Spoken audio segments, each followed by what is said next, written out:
MLA Varadarajulu రెడ్డితో పాటు కూటమి ప్రభుత్వంపై రాజమల్లు విమర్శలు. కూటమి ప్రభుత్వంలో భారీగా అవినీతి జరుగుతోంది అంటున్నారు ఆయన. కూటమి వైఫల్యాన్ని వరదరాజులు రెడ్డి ఒప్పుకున్నారు అంటున్నారు రాచమల్లు. ఎమ్మెల్యే వరదరాజులు రెడ్డి రాజీనామా చేయాలని డిమాండ్ చేస్తున్నారు రాచమల్లు. ప్రజలు అట్లే ఉంటారు. మీ పార్టీ అధినేత ఎట్లుంటాడో మీ ఎమ్మెల్యేలు మంత్రులు కూడా అట్లే ఉంటాడు.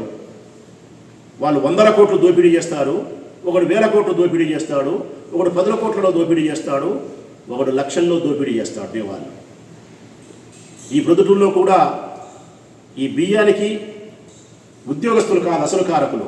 నల్లబజారుకు పోవడానికి నీ కుమారుడు కొండారెడ్డి, నీ మనుషులు కౌన్సిలర్లు.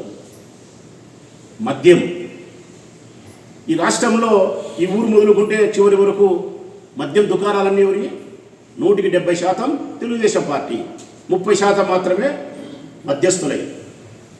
మీ పార్టీకి సంబంధించిన ప్రొద్దుటూరులో ఉండే అందరూ మద్యం వ్యాపారులు, బార్లు కానీ బ్రాందీ షాపులు కానీ తెల్లవార్దులు తెరుస్తున్నారు. బ్రాందీ షాపులలోనే మందు దాపుతున్నారు, నకిలీ మద్యాన్ని విక్రయిస్తున్నారు, కల్తీ మద్యాన్ని విక్రయిస్తున్నారు. ఎంఆర్పి ధరల కంటే 40-50 రూపాయలు అధికంగా అమ్ముతున్నారు.